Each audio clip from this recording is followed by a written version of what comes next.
किसी का है एयरपोर्ट टेस्ट कराते हैं। क्या होता है?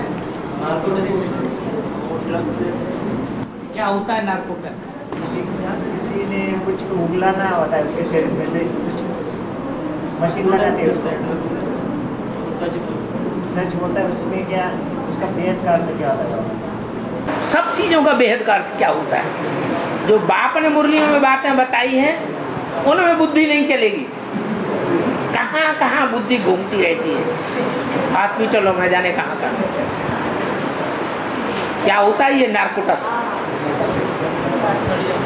है उसको पहले हिप्नोटाइज करते हैं और फिर ड्रग्स देते हैं, उसका ड्रग्स का डोज देते हैं। इसको करते हैं हिप्नोटाइज। जिससे कुछ उगलवाना हो, सच बात। अगर कोई क्रिमिनल होगा ना, हाँ अगर वो सच नहीं बोलता होगा हाँ तो उसको ड्रग्स देते हैं, हाँ। तो वो सब सच बोलते हैं। मैंने हॉस्पिटलों में करते हैं सर, हैं? आतंकवादी होगा तो आतंकवादी होता है। हाँ हॉस्पिटलों में ही तो करते हैं। डॉक्टर लोगों ने ऐसी कोई प्रक्रिया निकाली है। तो यहाँ भी धर्मराज बैठा है ना, बड़ा तो बड़ा डॉक्टर, साक्षात्कार कराए कि सजा देगा? सच्चाई उगलवाएगा। जब तक सच्चाई साबित नहीं होगी तो सजा थोड़ी मिलेगी। और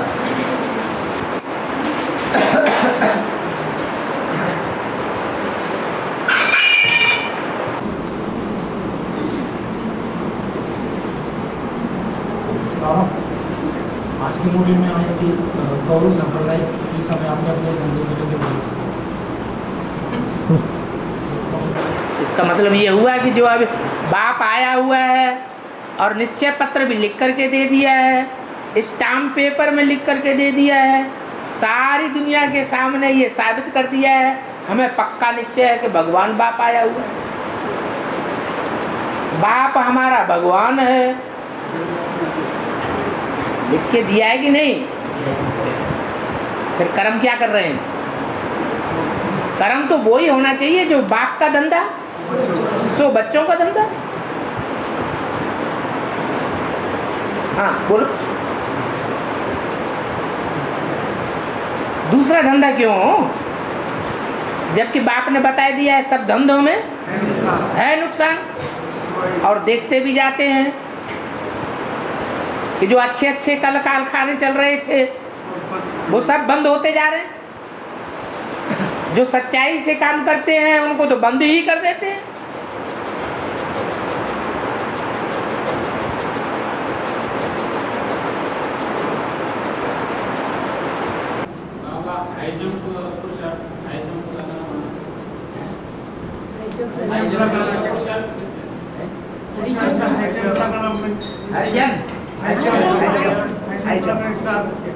हाई जंप लगाने का मतलब है कि ऐसा तीखा पुरुषार्थ करना जो सदाकाल के लिए निराकारी स्टेज बन जाए।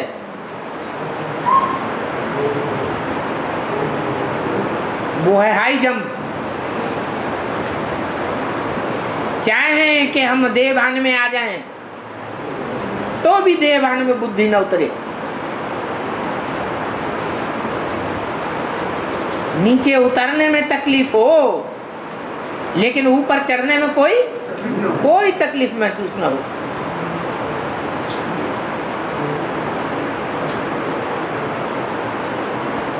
और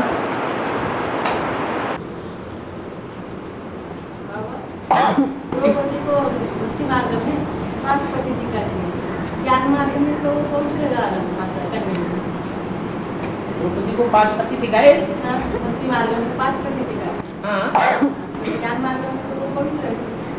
ज्ञान मार्ग में पवित्र है।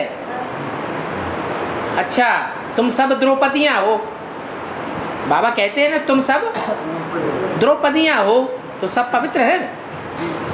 दुर्योधन खींचातानी नहीं करते किसी को, है किसी को छोड़ देते हैं।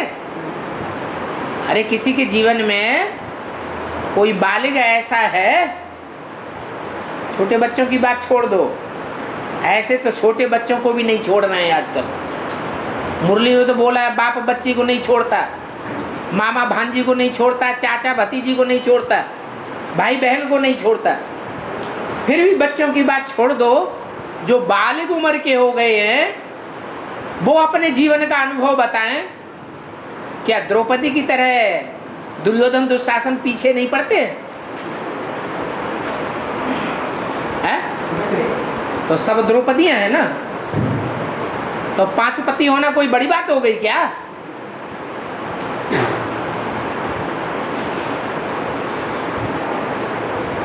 और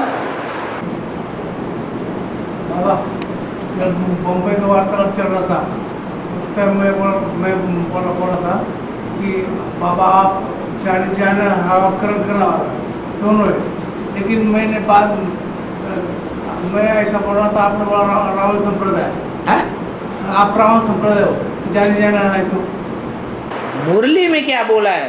हाँ, तो इसके बारे में मुरली में क्या बोला ये बताओ। मुरली में बोला है कि बाप करण वो है जाने जाने जाना नहार बाप है, नहीं शिव बाप। ये थोड़े ही ये बोला कि शिव बाबा जानी जाना नहार है या जानी जाना नहार नहीं है। शिव बाबा नहीं। मुरली में क्या बोला? शिव बाबा नहीं, शिव बाबा जानी जाना नहार नहीं है, तभी तो पोता मिल लेते हैं। हाँ, तो अगर जानी जाना नहार है तो पोता मिल लेने की दरकार है नहीं, नहीं?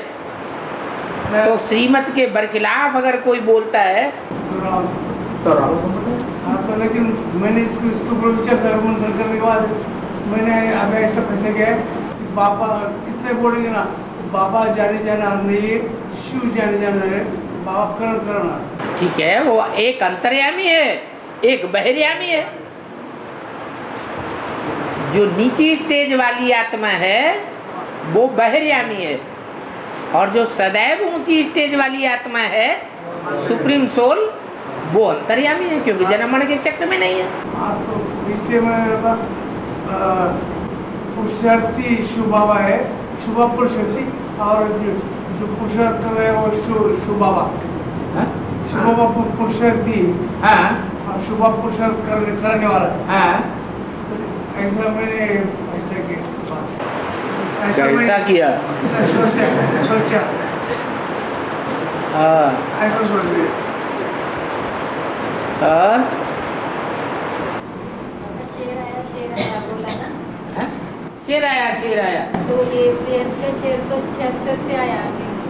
76 से आया, तो यज्ञ के आदमी नहीं कहते थे 1-2 साल में विनाश हो जाएगा है? आदि में भी कहते थे, फिर 76 के लिए भी बोला, फिर 2000 के लिए बोला।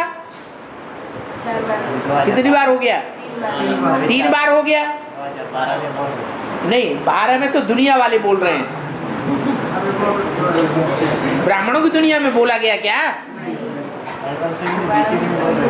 तो बीके वाले तो वो तो उनकी पढ़ाई पूरी नहीं है, उनके बोलने का तो कोई मतलब ही नहीं। 2018 में बोला जा रहा है कि स्थापना होगी तो विनाश भी होगा। तो 2-4 बार ऐसे बोला, शेर आया नहीं, तो लोगों ने समझ लिया ये तो गपोड़े मारते हैं, विनाश कुछ नहीं होने वाला, दुनिया ऐसे ही चलती रही है हजारों साल से, और ऐसे ही चलती रही। लेकिन एक टाइम ऐसा भी होगा कि विनाश, चारों तरफ विनाश ही विनाश, मौत ही मौत। दुनिया में मौत का बाजार खुल जाएगा। और वो फाइनल पेपर होगी क्या बाबा? फाइनल परीक्षा होगी सब। अच्छा, वो 500-700 करोड़ की फाइनल परीक्षा में हमारा नंबर लगना चाहिए। नहीं क्या एडवांस वालों की? एडवांस वाले भी कोई थोड़े थोड़े ही है, एडवांस वाले तो 9 लाख भी हो जाएंगे, 9 लाख आत्माएं एडवांस में हो जाएंगी पक्की, 84 जन्म लेने वाली है। 18 तक? ये क्या 18 तक क्यों? 18 तक तो 40 वर्ष होते हैं पूरे। मुरली में तो बोला है 40 से 50 वर्ष लगते हैं तमो प्रधान से सतो प्रधान बनने में। तो 40 वर्ष तो शुरुआत है सतो प्रधान बनने वालों की, अंत नहीं है। जो सतो प्रधान बनने वाली 9 लाख आत्माएं हैं उनका अंत तो 50 वर्ष पूरे होंगे तब अंत होगा। और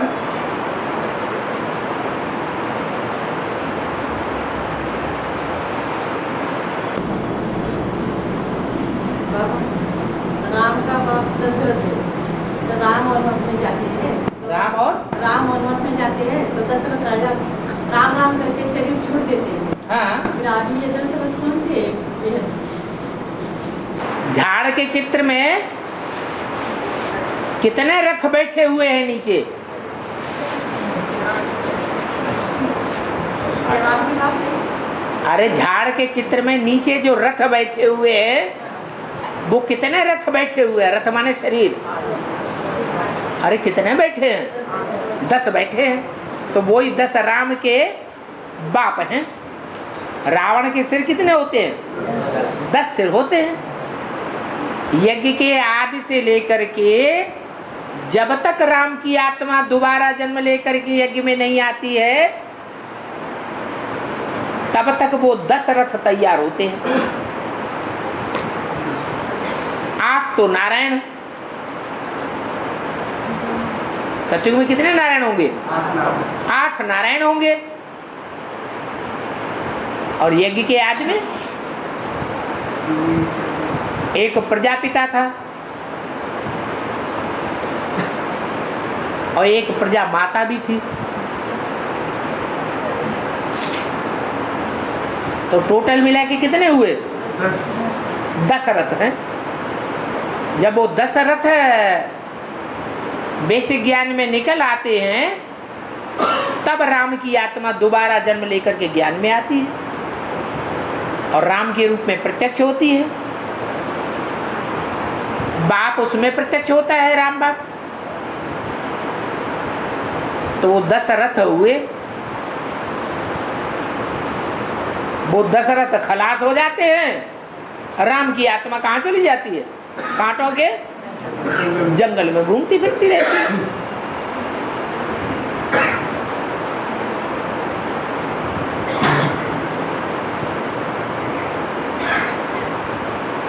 आज भी मुरली में बोला,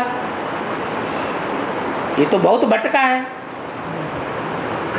इससे जाती कांटों के जंगल में कोई भटकता नहीं। अब बाप आया हुआ है, भटकना बंद कर देता है।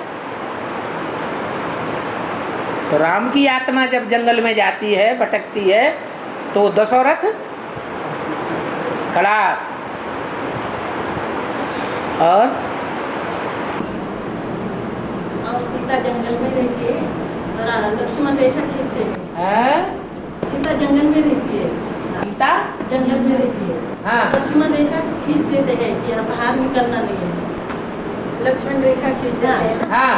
बाहर नहीं निकलना। हाँ सीता को बाहर नहीं निकालते बोलते ना। हाँ, तो सीताएं अभी लक्ष्मण रेखा का तोड़ रही हैं कि नहीं तोड़ रही हैं? कोई सीता ऐसी है, तुम सब सीताएं हो, बोला ना। तो सीताओं में से कोई सीता ऐसी है जो लक्ष्मण रेखा न छोड़ तोड़ती हो? है? सब तोड़ रही है तो सबको रावण ले जाएगा।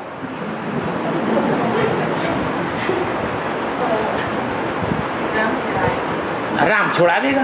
राम है एक और सीताएं हैं अनेक। सीताएं हैं सब भक्तियां।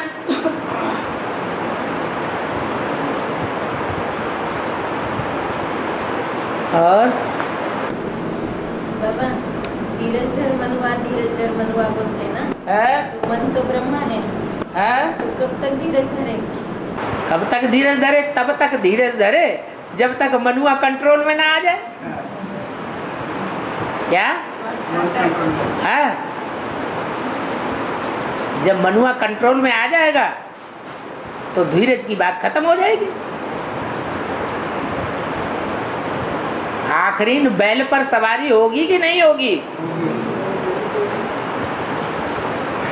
कि बैल ही सवार होता रहेगा?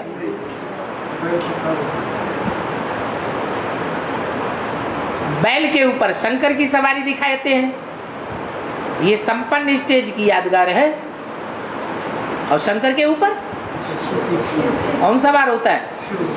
शिव जानवर में आता है या शिव मनुष्य में आता है? हैं? बाप तो कहते हैं मैं मनुष्य तन में आता हूं, मैं कोई जानवर में प्रवेश करता हूं क्या?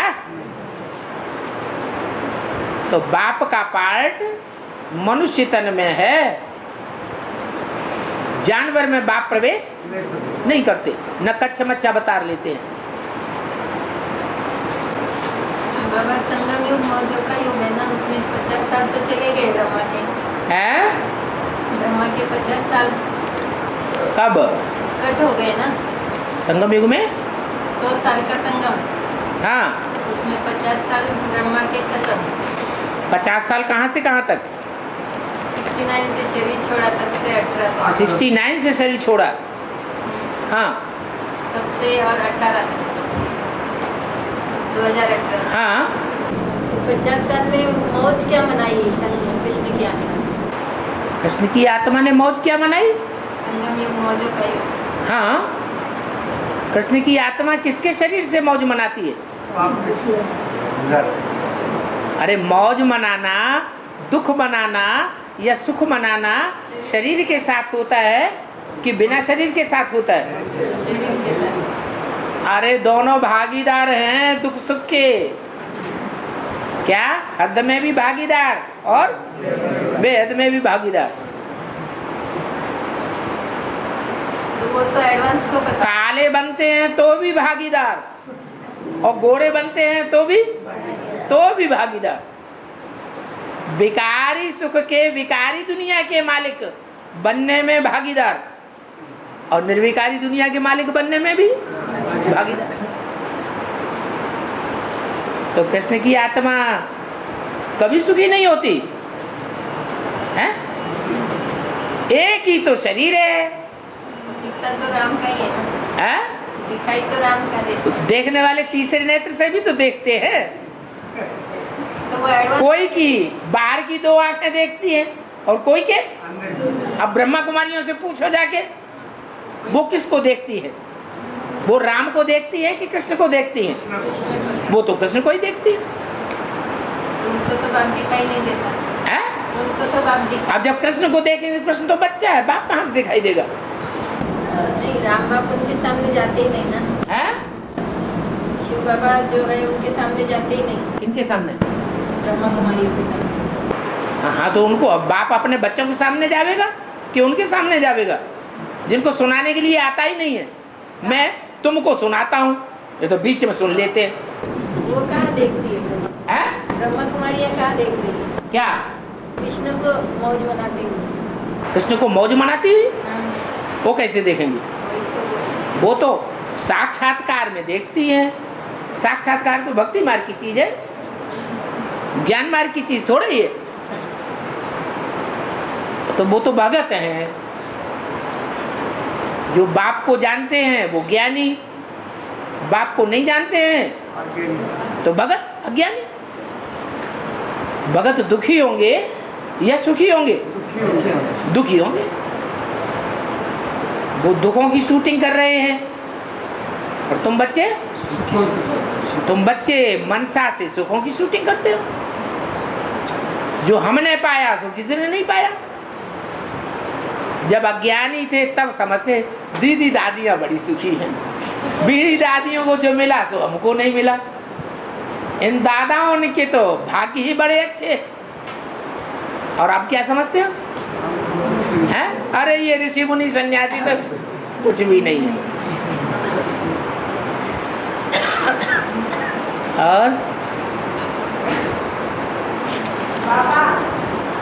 है?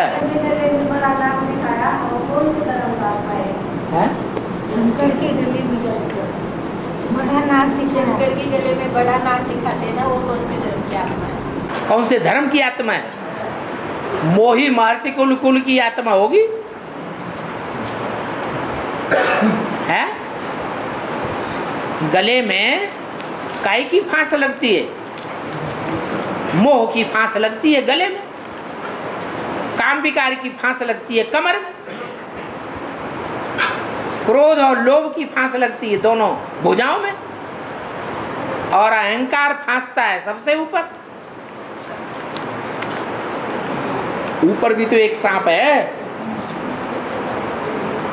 विष्णु के तो ऊपर 5 सांप हैं और शंकर के ऊपर एक सांप है। वो कौन है? अहंकार, दे अहंकार, दे अहंकार कहो, बैल कहो, बात एक ही है। वो बैल अभी शंकर के ऊपर सवार है या शंकर बैल के ऊपर सवार है? बैल सवारी करता है शंकर के ऊपर घड़ी घड़ी। एक टाइम ऐसा भी आवेगा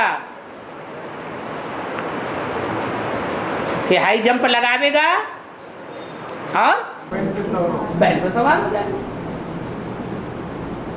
और कर्ण का पार्ट कौन सा है बाबा? कर्ण का पार्ट कौन सा है? करण का पार्ट कौन सा है? करण माने क्या है? करण माने क्या? कान। तो किसके कान ने सबसे पहले सुना? है? किसने सुना सबसे पहले? अरे शिव बाबा आके ज्ञान सुनाते हैं तो ज्ञान सबसे पहले किसने सुना? ब्रह्मा ने सुना। अभी भी सबसे पहले कौन सुनती है? हैं? ब्रह्मा की आत्मा ही सबसे पहले सुनती है। और सबसे जास्ती कौन सुनती है? हैं?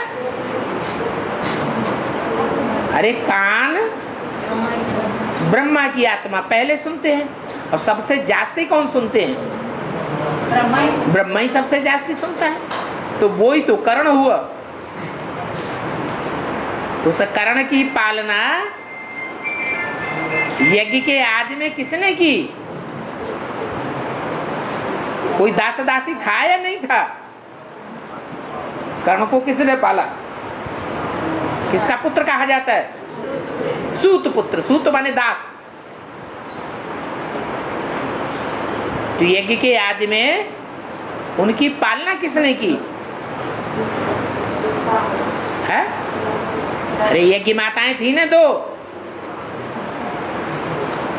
ब्रह्मा बाबा को कंट्रोल करने वाली कौन थी? यज्ञ माताएं थी। उनमें एक माता तो मुखिया थी।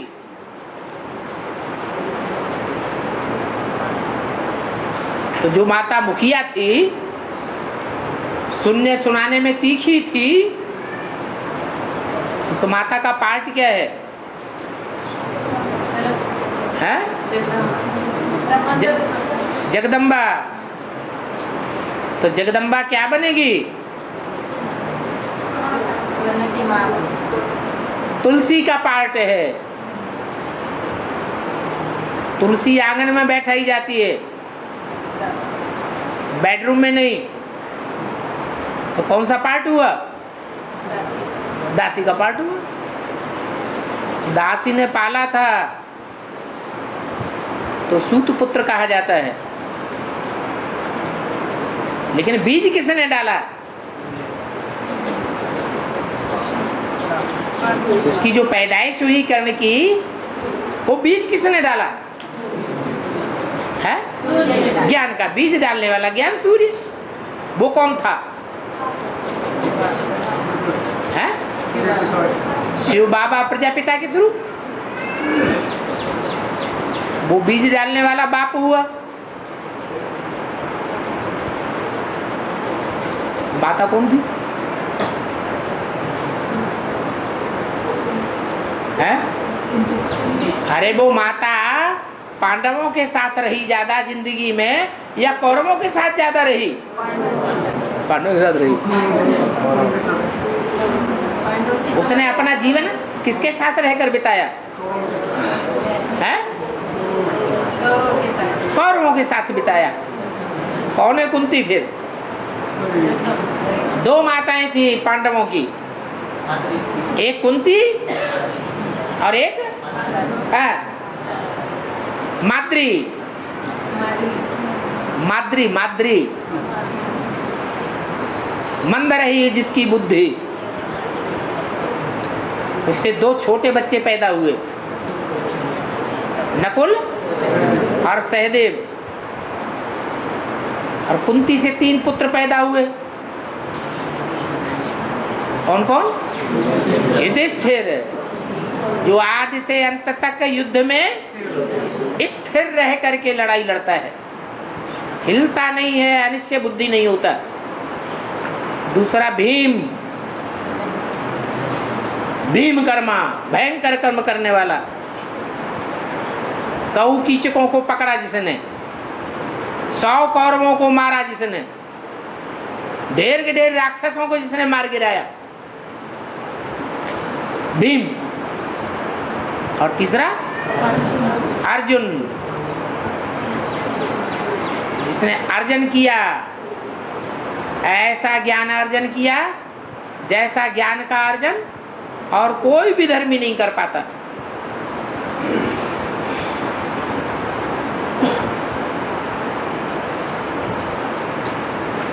तो अर्जुन और किसकी लड़ाई हुई? कर्ण।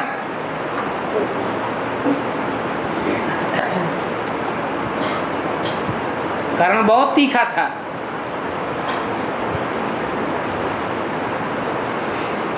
लेकिन लड़ाई किसकी तरफ से लड़ा?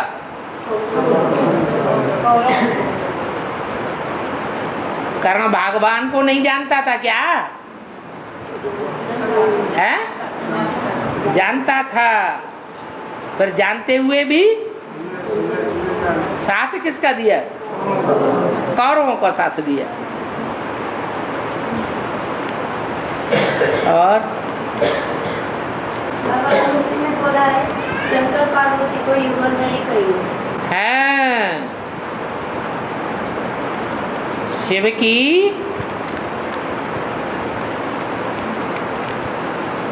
दो पुत्र तो बताते हैं ना, कार्तिकेय।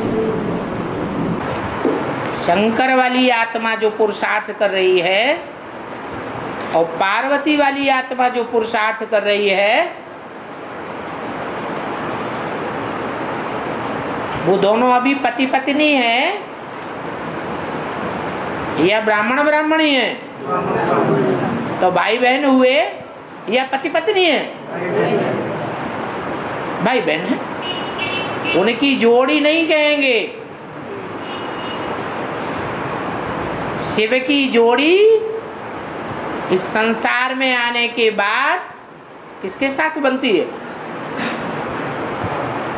अरे नाम भी साथ साथ बोला जाता है, शिव शंकर भोलेनाथ।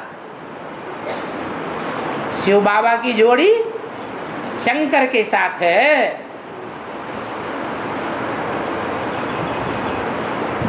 जोड़ी समान वालों की होती है या असमान की होती है? वो भी निराकार बन जाता है। दोनों निराकारी स्टेज में स्थित हो जाते हैं तो दोनों की जोड़ी है। शिव की जोड़ी शंकर के साथ है। शिव आता है तो किस में प्रवेश होके प्रत्यक्ष होता है? शंकर में प्रवेश होके प्रत्यक्ष होता है। तो पहली जोड़ी कौन हुई? शिव शंकर हुआ। और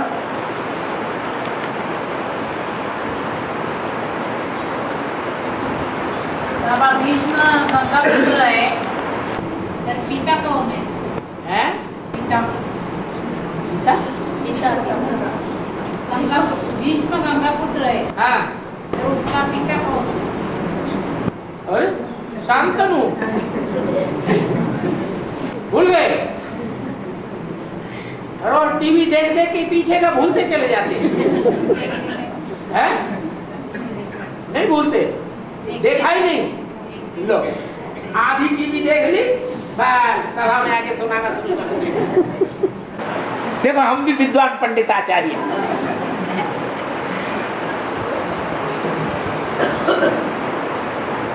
भीष्म पितामह का पिता दिखाया जाता है शांतनु। क्या नाम दिया? शांतनु, जिसको शांति है ही नहीं।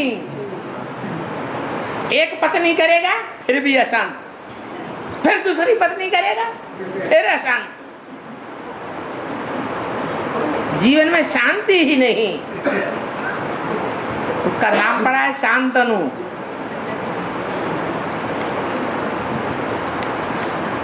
और जी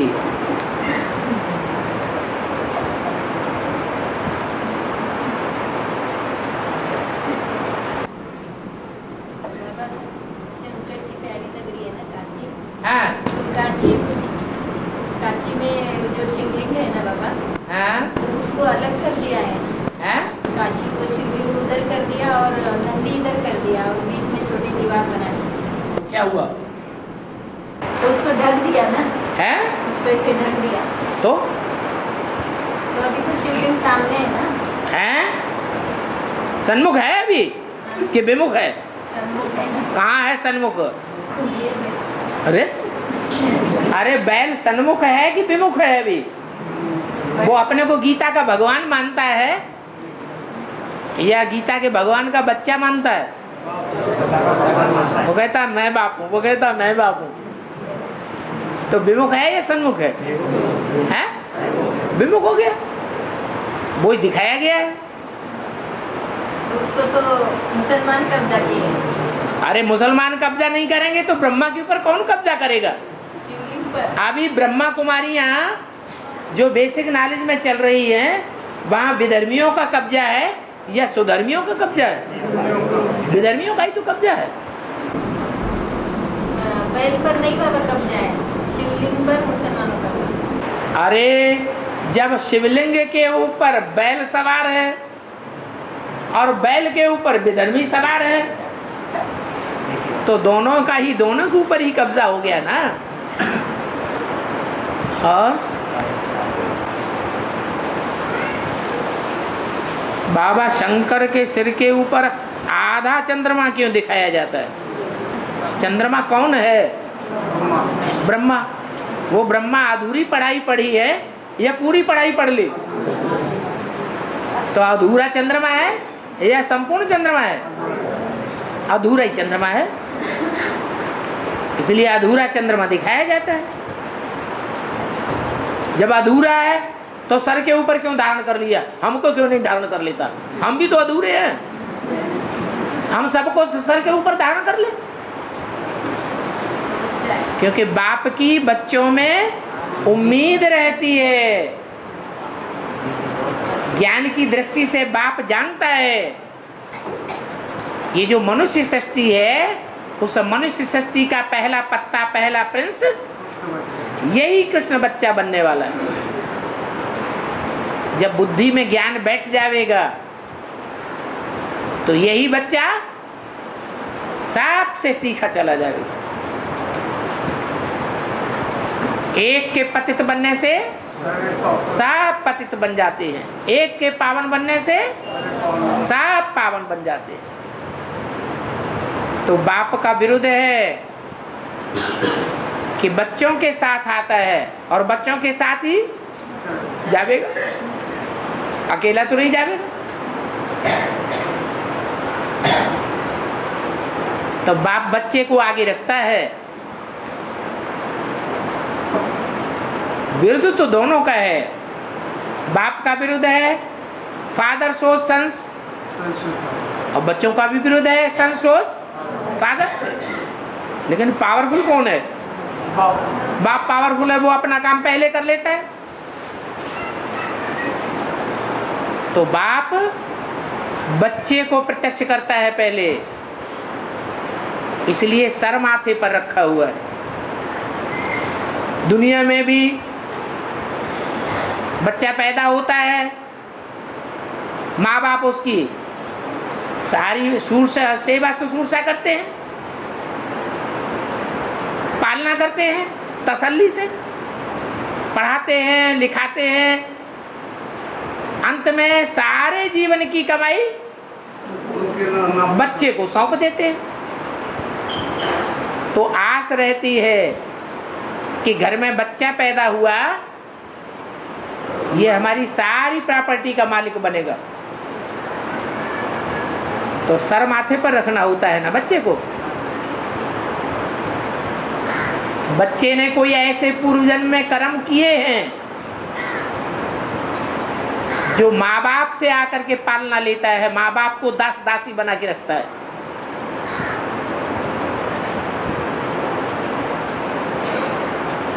तो बच्चा श्रेष्ठ हुआ या बाप श्रेष्ठ हुआ? कर्मों के हिसाब से बच्चा श्रेष्ठ हुआ। इसलिए चंद्रमा को कहाँ रखते हैं? सर माथे पर रखते हैं।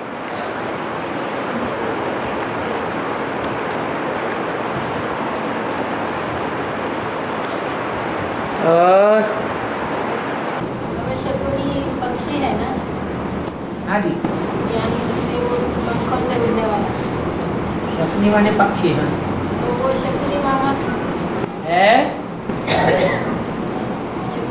भी है ना मामा। हाँ, उसका नाम भी शकुनी है, लेकिन वो बाज की तरह पक्षी है। जैसे बाज होता है पक्षियों में, तो क्या करता है? सांप के ऊपर आक्रमण करता है। क्या शकुनी की शत्रुता पांडवों से ही थी, कौरवों से नहीं थी? है? कौरवों से भी वो शत्रुता रखता था।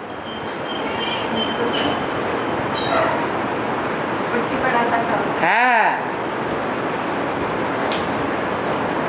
उसकी बहन गांधारी थी, उसको अच्छा नहीं लग रहा था कि मेरी बहन अंधे के पल्ले पड़ जाए जाके। उसको खुंदक थी इस बात की कि मैं इस परिवार को नष्ट कर दूंगा।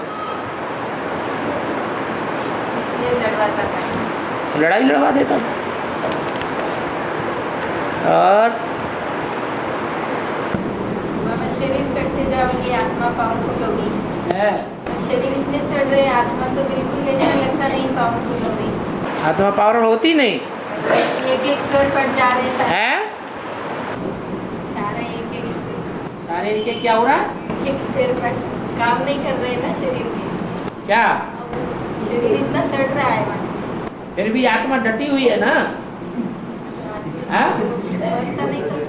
और दुनियावी रास्ता पकड़ लिया या डटी हुई है? हैं? डटी हुई। दुनिया में 500-700 करोड़ आक्रमण करने वाले, अब आत्मा का सहयोगी सिर्फ बाप। तो आत्मा डटी हुई है ना। क्या डटी है वो? पावर क्या अनुभव करेगी? पावर क्या? पावरफुल बन रही बोला ना। हाँ, आत्मा पावरफुल बन रही है। कहाँ बन रही? कहाँ बन रही?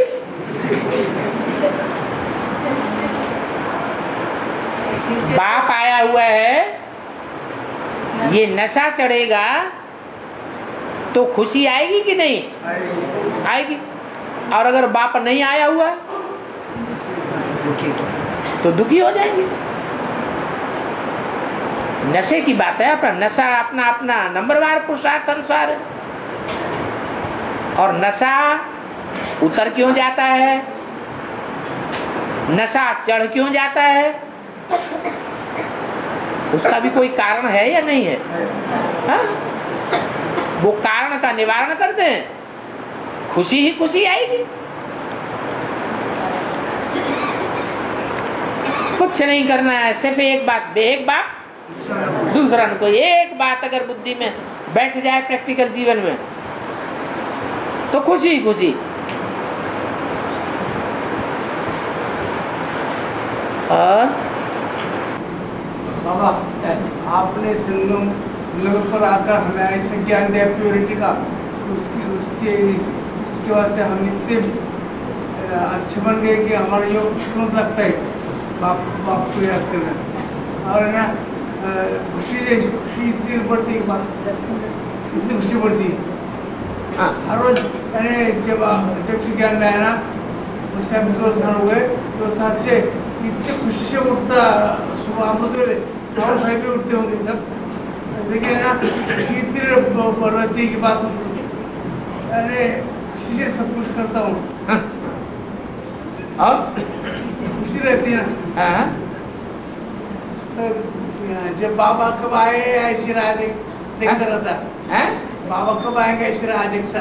बाबा कब आएंगे? हाँ, बाबा को जब याद करो तभी बाबा आ जाता। बाबा को याद करते ही इसलिए तो बोल रहा हूँ।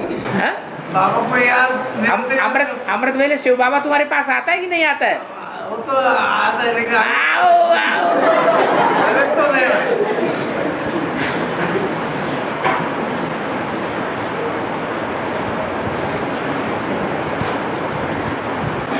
बाबा संवत एक बोला ना, हाँ? संवत एक हाँ? तो वो 18 से गिनना शुरू होगा ना। अरे कोई भी दुनिया में संबत शुरू होता है तो 1 के ऊपर संबत शुरू होता है कि 2-4 के ऊपर संबत शुरू होता है? विक्रम संबत है। विक्रमादित्य ने कब जन्म लिया तो उसका संबत बना दिया। ख्रिस्ती संबत है। क्राइस्ट ने कब जन्म लिया तो उसका क्रिश्चियन संबत बना दिया। हिजरी संबत है। मोहम्मद साहब ने कब जन्म लिया तो हिजरी संबत बना दिया। 1 के ऊपर ही तो संबत की शुरुआत होती है। तो हम ब्राह्मणों की दुनिया में कोई तो एक अव्वल नंबर निकलेगा, संपन्न स्टेज प्राप्त करने में। तो जब से 1 की संपन्न स्टेज बनेगी तब से ही संबत 1 शुरू हो जाएगा। पर सुख में तो दिन गिने जाते नहीं ना। हाँ, तो क्यों 1 सुख में दिन गिने जाते नहीं। वो सुख होगा संगम युग में सारी दुनिया के लिए। ये तो सारी दुनिया की बात है, 1 की बात थोड़ा ही है। 1 के लिए सुख हो जाएगा, 8 के लिए सुख हो जाएगा, या जो भी उस माला में ऐड होते जाएंगे संपन्न बनते जाएंगे उनके लिए सुख हो जाएगा। बाकी सारी दुनिया, सारे विश्व पर राज्य करना है या 2, 4, 8 के ऊपर ही राज्य करना है। और कोई बचेगा नहीं। बाबा है पशुपतिनाथ के मंदिर में शिवलिंग को 2 तरफ ऐसा मूर्ति लिखा है।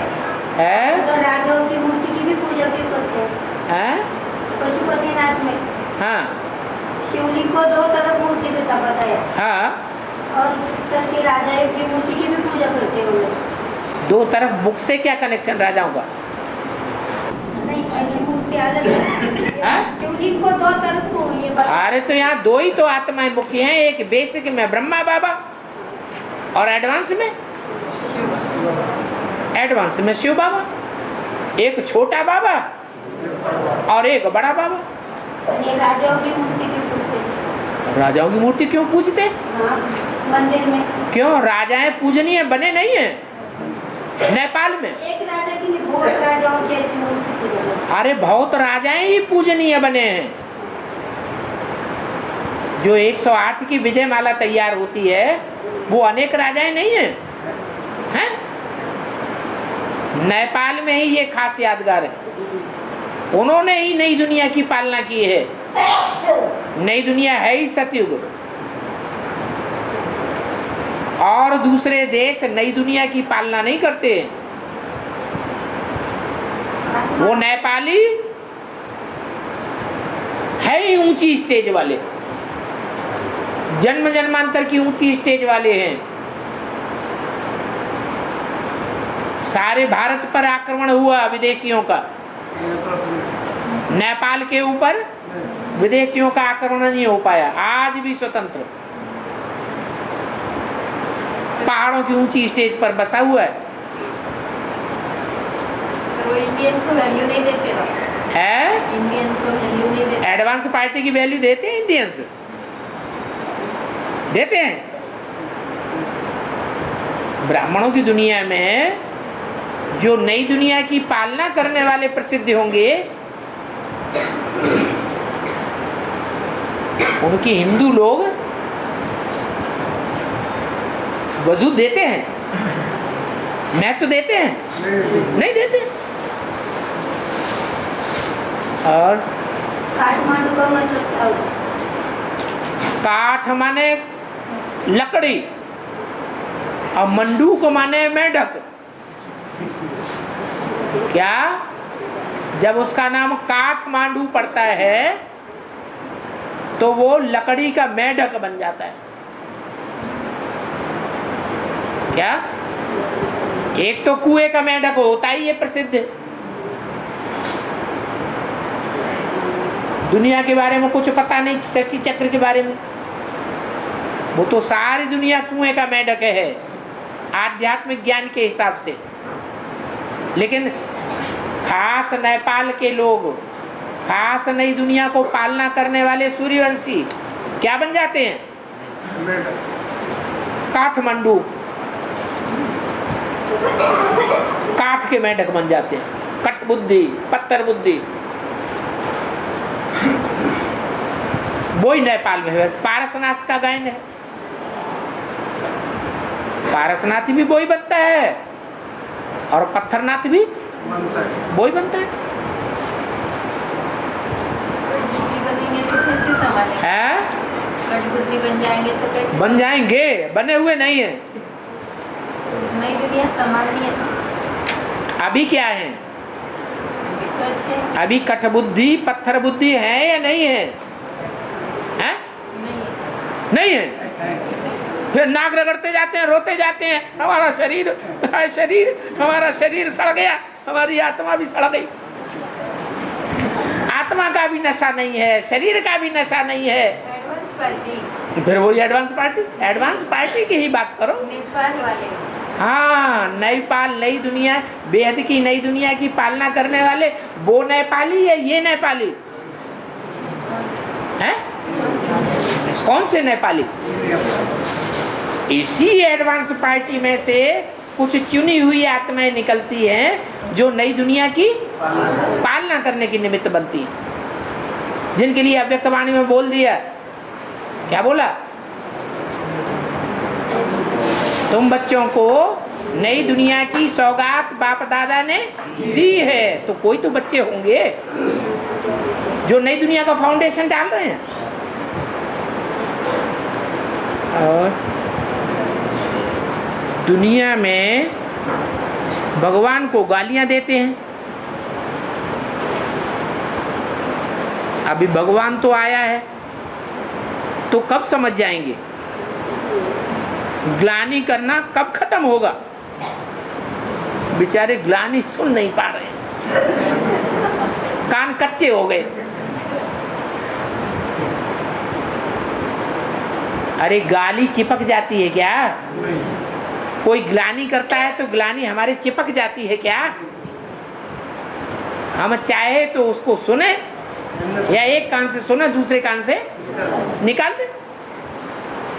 हम क्यों इतने देह अभिमानी बनते हैं? सबसे जास्ती ग्लानि और सबसे ज्यादा गालियां कौन खाता है? भगवान सबसे जास्ती गालियां खाता है। फिर उसको महसूस क्यों नहीं होता? वो क्यों नहीं कहता कब होगा ऐसा? क्योंकि आत्माभिमानी है। हम भी अगर आत्माभिमानी बनेंगे तो दुनिया कुछ भी कहती रहे, उसके कहने का, उसकी गालियों का हमारे ऊपर कोई असर पड़ने वाला नहीं। बकते रहो, बकेगा, गालियां देगा, अपशब्द बोलेगा, अपना मुंह खराब करेगा कि हमारा मुंह खराब होगा? तो पाप किसके ऊपर चढ़ेगा?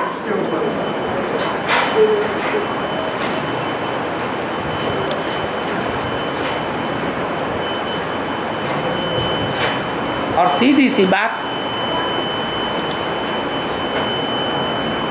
काले कृष्ण को गालियां देते हैं या गोरे कृष्ण को गालियां देते हैं? तो जब तक हम काले हैं तब तक हमको गालियां सुननी पड़ रही है। गोरे बन जाएंगे तो गालियां बंद, हमारी महिमा होने लगेगी। हैं?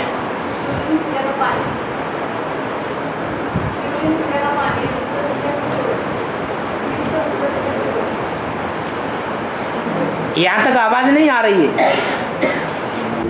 शिवलिंग पूजा का पानी, शिवलिंग की पूजा करते हैं ना, हाँ, तो वो पानी उत्तर दिशा के लिए क्यों बहते हैं? उसका उत्तर दिशा क्यों रहता है? उत्तर दिशा में ही होता है ना पानी। हाँ। तो क्यों उत्तर दिशा में रहता है? पार्वती को उत्तर दिशा में ऐसे दिखा है। शिवलिंग की पूजा के करने के बाद वो जो पानी होता है ना, वो उत्तर दिशा की ओर क्यों बहता है? उत्तर दिशा में वो पानी इसलिए पहुंचता है कि उत्तर दिशा में जो देवता है अष्ट देवों में से, वो कौन सा देवता है? कुबेर। कुबेर के पास क्या होता है? अपार धन संपत्ति होती है। वो धन संपत्ति हद की है या बेहद की है? बेहद की धन संपत्ति है। तो शिव के ऊपर जो जल चढ़ाया जाएगा, कौन चढ़ाता है जल? अज्ञानी। अरे ब्राह्मणों की दुनिया में कौन चढ़ाता है शिवलिंग के ऊपर जल? कौन चढ़ाता है? हैं? कौन? विक्रमादित्य चढ़ाता तो ये संगम युगी ब्राह्मणों की दुनिया में पूछ रहे हैं, तो आप द्वापर युग की बात कर रहे हैं। संगम युगी ब्राह्मणों की दुनिया में शिवलिंग के ऊपर जल किसने चढ़ाया? अरे पहले पहले किसी ने चढ़ाया होगा, जमींदार ने चढ़ाया, वो शिवलिंग और उसी के ऊपर वो खुद चढ़ाने वाला है। कौन सी माता? बड़ी माता ने चढ़ाया। छोटी वाली। हाँ, जिसे लिंग कहा जाता है वो शरीर का सूचक है, मुकर्रर रथ का सूचक है। वो मुकर्रर रथ कभी तो बेसिक में ज्ञान में आया ना। तो जब बेसिक में ज्ञान में आया तो कोई ज्ञानी ने उसके ऊपर जल चढ़ाया, ज्ञान जल चढ़ाया, या ज्ञानी भगत ने चढ़ाया? है? ज्ञानी ने चढ़ाया, अज्ञानी भगत ने जल चढ़ाया। वो अज्ञानी भगत उसको समझा सकता है या नहीं समझा सकता है? है? नहीं समझा सकता है। भक्त जो हैं वो लिंग के ऊपर जल चढ़ाते हैं, तो वो यादगार चल रही है भक्ति मार्ग में। हम भी क्या करें? जीवन में अगर हमको सुखी होना है तो हम भी क्या करें? जिसने पहले पहले जल चढ़ाया वो कितना सुखी हो गया संसार में। 500 करोड़ के बीच में सबसे ज्यादा सुखी कौन होता है? वही आत्मा जिसने पहले पहले जल चढ़ाया। जल चढ़ाते हैं तो थोड़ा सा दूध होता है और बाकी सारा पानी होता है। तो उसने जो जल चढ़ाया उसमें दूध ज्यादा था या कम था या निरा दूध था? है? थोड़ा सा दूध था बेसिक नॉलेज के बतौर, और सारा का सारा पानी था। तो जो पहले भक्त ने जो काम किया सो सब भक्त वही काम करना शुरू कर दिया। सब भक्तों मंदिर में जाते हैं, शिवलिंग के ऊपर जल चढ़ाते हैं कि जल चढ़ाने से हम भी जन्म जन्मांतर के क्या बन जाएंगे? सुखी बन जाएंगे। तो जल चढ़ाने से थोड़ा ही सुखी बन जाते हैं कोई? हाँ हाँ, ज्ञान जल ही है। हाँ, सुखी बनते हैं। मनन चिंतन मंथन करें, नया मक्खन निकालें, और वो मक्खन निकाली हुई बातें हैं वो दूसरों को बांटें। जितनी जास्ती बांटेंगे तो हमारा सुख बढ़ेगा। ये कार्य लक्ष्मी ने सबसे जास्ती किया। ज्यादा ज्ञान जल किसने बांटा? लक्ष्मी ने बांटा।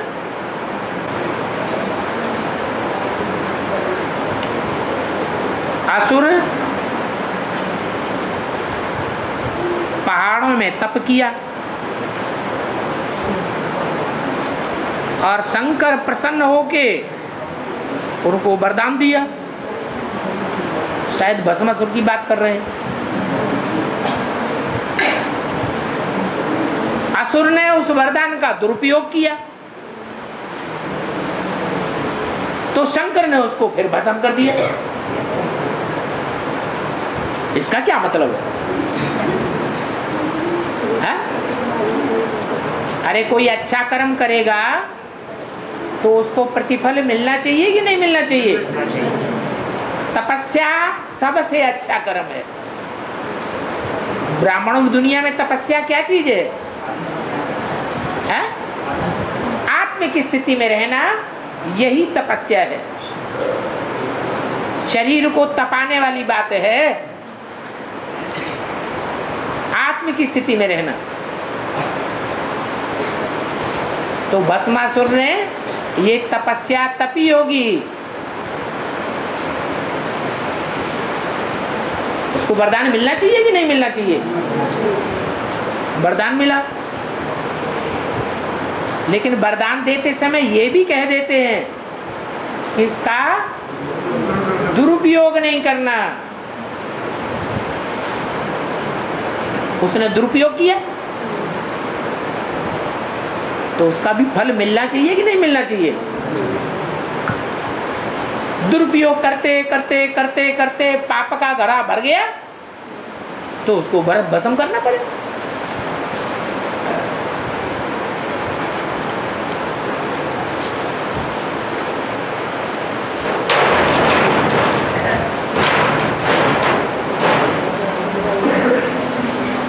बाबा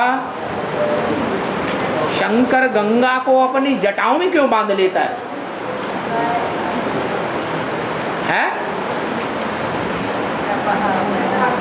हैं?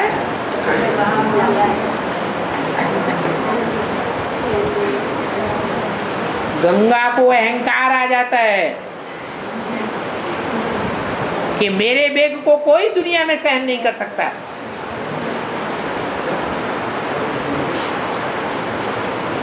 तो शंकर जी उनकी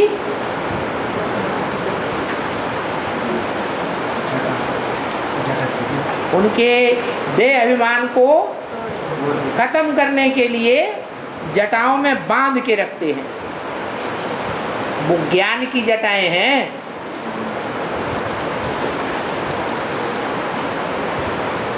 फिर दोबारा भागीरथ तपस्या करते हैं तो उनको मुक्त कर देते हैं। संसार का कल्याण करो।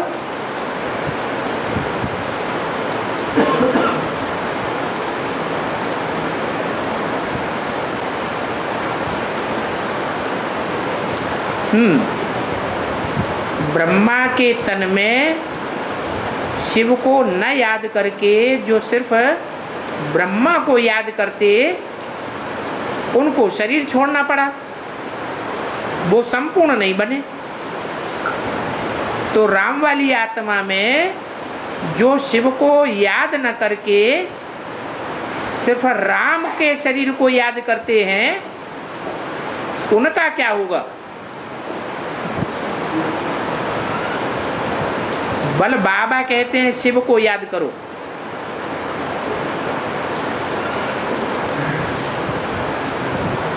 पर बार बार बुद्धि देहधारी में चली जाती है।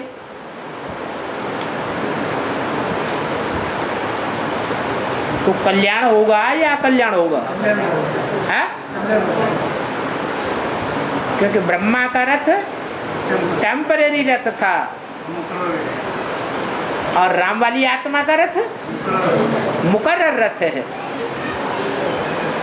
भगवान की चरणों की धूल को भी लेकर के कहाँ लगाते हैं? मस्तक पर लगाते हैं। धूल माने क्या? भगवान का तो देवभान भी हमको नसीब हो जाए। धूल माने क्या?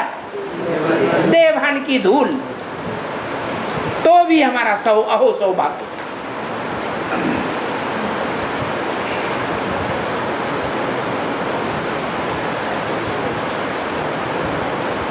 तो बोला मुरली में कि सूक्ष्म रूप याद नहीं आता है, छोटा रूप याद नहीं आता है, बिंदी याद नहीं आती है, तो क्या करो? बड़े रूप को ही याद करो। तो वो बड़ा रूप साकार है या निराकार है? साकार है। अरे उसको भी याद करते करते वो साकार की भी निराकारी स्टेज आखिरीन बनती है। तो जब उसकी निराकारी स्टेज बनेगी तो हमारी भी बन जाएगी।